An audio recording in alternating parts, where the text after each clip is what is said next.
মা লক্ষ্মী দেবীর প্রণাম মন্ত্র। ওং বিশ্বরূপাস্য ভাজ্যাসি পদ্মে পদ্মা লয়ে শুভে সর্বত্র পাহিমাং দেবী মহালক্ষ্মী নমস্তুতে। মা লক্ষ্মী দেবীর মন্ত্র বা ধ্যান বীজ মন্ত্র হচ্ছে শ্রীং শ্রীং।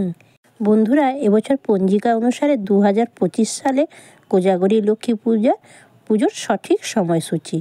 পূর্ণিমা তিথি শুরু হবে 19শে আশ্বিন 1432 সাল 6ই অক্টোবর 2025 সোমবার সকাল 11টা 24 মিনিট থেকে।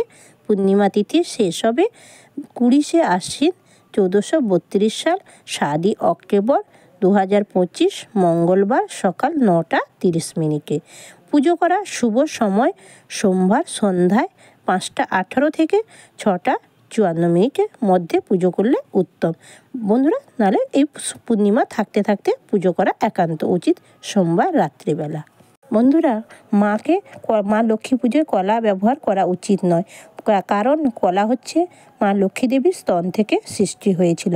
তাই বন্ধুরা, মাকে তালশাঁস দিতে অবশ্যই ভুলবেন না। তালশাঁস অবশ্যই মার খুবই প্রিয় এটি খাওয়ার এটি অবশ্যই মাকে নিবেদন করবে। নমস্কার বন্ধুরা, সবাইকে গোপসোনা চ্যানেলে সুস্বাগতম।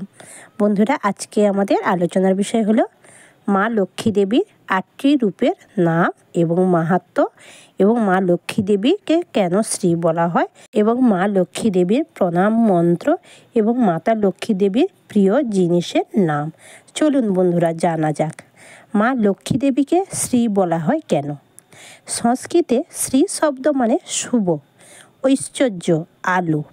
তাই প্রতিটি মঙ্গল কাজের আগে মানুষ শ্রী উচ্চারণ করে।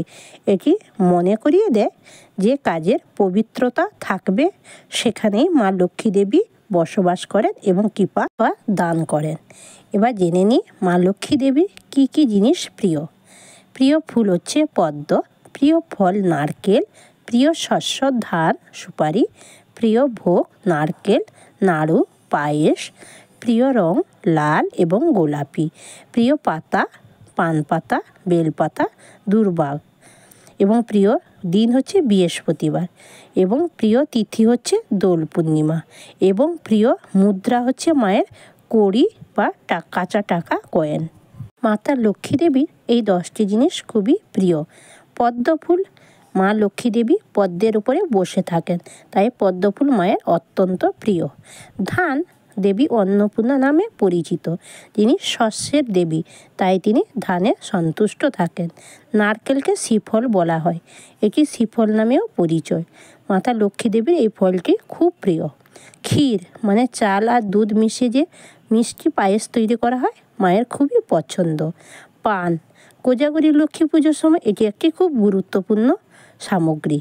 কড়ি, এটি পুজোয় একটি অপরিহার্য অংশ এবং ঐশ্বর্যের প্রতীক। হলুদ, এটি সমৃদ্ধি ও শুভতার প্রতীক এবং লক্ষ্মী পুজোয় এটি ব্যবহার করা হয়।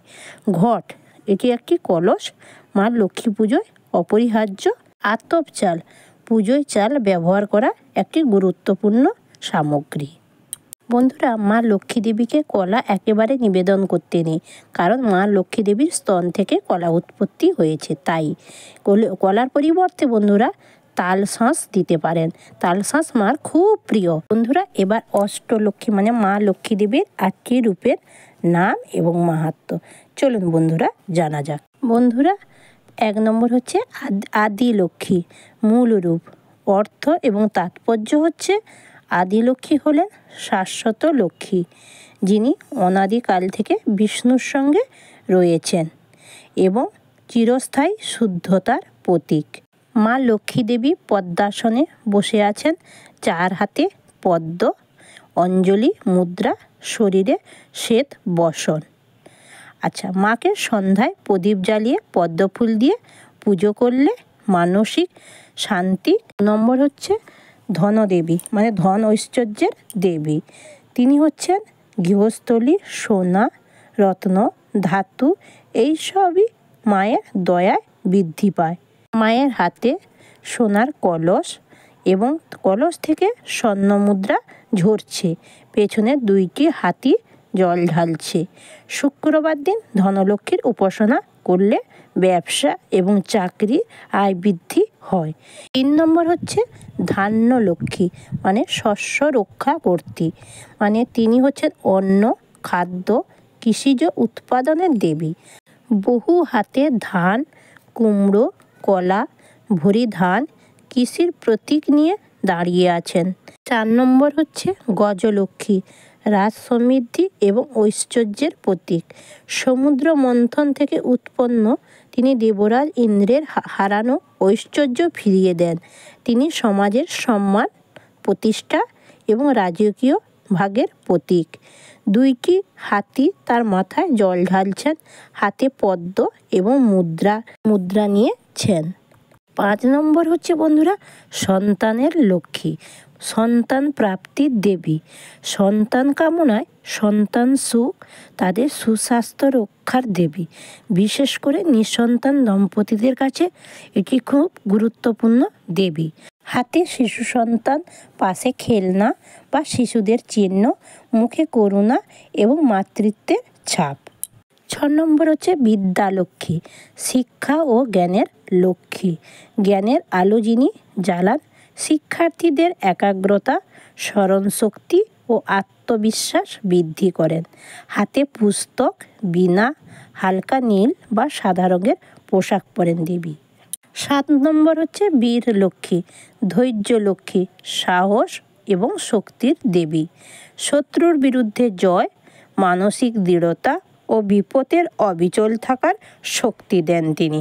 অস্ত্রসহ যুদ্ধের সাজে সাহসী, দৃষ্টিপূর্ণ একেবারে তাকিয়ে আছেন দেবী। এই দিন হচ্ছে শনিবার ও মঙ্গলবার বীর লক্ষ্মীর পুজো করা উচিত। 8 নম্বর হচ্ছে বিজয় লক্ষ্মী, সাফল্য ও জয়ের দেবী। প্রতিযোগিতায়, যুদ্ধ, চাকরি পরীক্ষা সব ক্ষেত্রে সাফল্য প্রদানের সহায়তা করেন বা সাহায্য করেন। বিজয় পতাকা হাতে, আশীর্বাদ মুদ্রা ও পদ্ম, মুখে আত্মবিশ্বাসের ছাপ। বন্ধুরা, এই ছিল আমাদের অষ্টলক্ষ্মী মায়ের নাম এবং বর্ণনা। এবার লক্ষ্মী মায়ের বন্দনা। বন্দ দেবী নারায়ণী সর্বসম্পদ রূপিণী, নমি মাতো শ্রীচরণে সত্য সনাতনী। কমল আলয়ে শুভে শ্রী বিষ্ণু প্রাণ বল্লভে, কর কৃপাময়ী মাধব মোহিনী। পদ্মবনে পদ্মাবতী তুমি মা হরের সতী, স্বর্গলক্ষ্মী তুমি স্বর্গপুরে, ধন ধান্য অন্নপ্রদা গোলকে তুমি শ্রীরাধা। গৃহলক্ষ্মী সকলের ঘরে, না জানি ভকতি স্তুতি, নিজ গুণে হও স্থিতি। দয়াময়ী মোরে দয়া কর মা কমলা, ওমা হরি মনোহরা, মম পরি হও স্থিরা। গৃহে এ চঞ্চলা, হয়ে মা অচলা। নমস্কার বন্ধুরা, সবাই ভালো থাকবেন, সাবধানে থাকবেন, সুস্থ থাকবেন।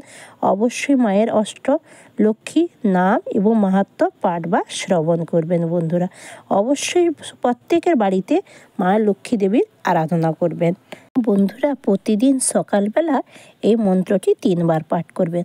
ওম মহালক্ষ্মী নমো নমঃ, ওম বিষ্ণুপ্রিয়ায়ে নমো নমঃ, ওম ধনপ্রদায়ে নমো নমঃ, ওম বিশ্বজননে নমো নমঃ। অবশ্যই বন্ধুরা সকাল বা সন্ধ্যায় 3 বার এই মন্ত্র অবশ্যই পাঠ করলে মায়ের কৃপা অবশ্যই পাবেন।